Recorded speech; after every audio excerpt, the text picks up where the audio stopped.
So here we have the Nike Field General 82 SP in white, and the Field General was originally released in 1982, and a sneaker that was, I suppose, some of Nike's earlier models. And originally I think they were leather based, whilst this one seems to be having sort of mesh on there, so as far as I remember anyway. And these are mainly used for, I suppose, American football and sort of outdoor field sports activity, hence the name Field General. So it's one of those sort of trainers that I suppose is quite sort of a niche type of footwear, really. So with the details, it comes in a white, and gum yellow colorway. So I'm guessing, obviously, you got the two whites on here. This swoosh is obviously like a summit grey type color, more neutral grey sort of thing. And then I think the outsole is what they're calling gum yellow, hence, it's a gum outsole at the end of the day. And obviously it comes with a gum cup sole, so this is a similar model to, say, the Samba, which is also quite sort of popular at the moment still, and it was sort of Nike's answer to that, and both are very sort of similar shoes, I suppose, in that respect. And like I said, this is made up of a textile and leather upper. So as far as I remember, I think these are usually all leather based sneakers, but because this is a special projects version, it's got the mesh on there and made sort of more premium, I guess. And the price for these is £100. So with the comfort and sizing, this is on the firm side. So I feel like, there's not really much tech in there. Obviously there's no tech in there. You've got a gum outsole, and literally the insole is most of the comfort of what's coming from. So it's a very basic sneaker on foot. And true to size works for these. I went true to size on these, and with these types of trainers, I think true to size works. And my toe comes to about here with socks on, which is plenty of space in my eyes. And no wear in time for these. I think you should be okay, with this particular pair anyway, because it's a mesh upper. I didn't feel any kind of, I suppose, issues or pressure or anywhere on my foot. And I have a wide foot as well, so that sort of says it should be fine and good to go for most people. And so this is the issue that I have with these types of trainers. I'm not sure why or where the popularity stems from, but they seem to have like this outsole grip that is kind of, I suppose, made, like I said, for outdoor activities on the field.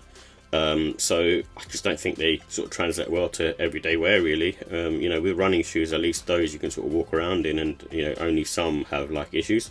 But with this one, I just don't think it will hold up well. I remember having a pair of the Tom Sachs general purpose shoe, and that had like a similar sort of traction. And with that particular pair and with the Sambas, I've been sort of slipping in those in the wet. So it might just be me, but from my perspective, I just think it's got a very subpar grip for everyday use. With the look and style, it's got the classic Nike styling, so literally, it is a Nike shoe. You can sort of tell that, very basic, and it looks similar to all the other Nikes that you'd see, whether it's Soccer Blazer or, all those sort of basic type trainers that you see from Nike, and, like the Dunk, everything kind of looks very sort of similar to each other. And this one's got a neutral colourway, so some of them are quite sort of loud and popping as well, but with this one, it was one of those ones where it's just a simple colourway. And it's a good one for, I suppose, this one for spring, summertime. You could wear them autumn, winter, but like I said, the outsole, I just don't know if I'd use it for, in the autumn, winter. I'd probably be too afraid to be slipping. And I think with this one, because it's a basic sneaker, you can dress up casual. And then this one's smart casual, because it's an SP, like special projects, it's slightly more elevated in terms of its materials. But, it's one of those ones that you probably get away with, like wearing sort of chinos and that kind of thing, and be okay with it. And it comes with like white laces, but you can also put in sail and grey, to complement the rest of the upper. So with the final thoughts, they're kind of quite lightweight. I think the only heaviness is the gum outsole, but apart from that, they feel quite lightweight on foot. And with this particular pair, it's got sort of nice leather. You can sort of see that it's got sort of pebbled leather going on, and which is quite nice. And the swoosh is made up of like a suede nubuck type material. So the materials used on here is nice, and then the inner lining is quite thick and padded as well. So there is that bit of comfort going on. Maybe this is because it's a special projects version.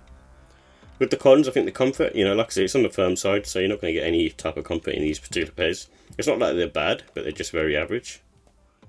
And the cost, at £100, there's no tech in these, so I'm not sure why they're £100. But, they should be a lot lower, but obviously they're popular, so that's the reason why they're sort of priced in that range. And as I said before, the outsole grip, it's mainly used for field-based activities, so I just don't think they translate well on a lifestyle day-to-day basis. So with the ratings, I give the Look and Style a 3 out of 5. I think it's an average looking pair of sneakers. There's nothing special going on, but you know, if you're after something basic, then obviously this is your thing. And same with the comfort as well. It's a 3 out of 5. It feels very much like any other basic Nike trainer, like a Dunk, you know, or a Nike Terminator or a Blazer, and maybe slightly more comfortable, say, than a Blazer. And the quality, I give that 5. I think because this is a special projects one, I think the materials used on this is really nice, and even the mesh material feels quite nice and, you know, quite sort of stretchy and plush. So I don't think they've gone too wrong with the materials, and it's mainly, you know, like I said, the price and what the trainer stands for. And the price, I think, like I said, is 4 out of 5 for me, because it should be lower. I'd be happy paying sort of £80 for a pair of these. And that's why overall it's a very average sneaker. It's a 3 out of 5. I mean, if you're looking for something basic to wear every day, then obviously, you know, this is for you. But for me, you know, I look for something more, and I'm more of a runner-based type person anyway, so I like wearing runners more. And if I'm not wearing those, then it'll be a pair of Jordans. So yeah, for me, it's not really a trainer that I'd be looking to wear every day, I guess.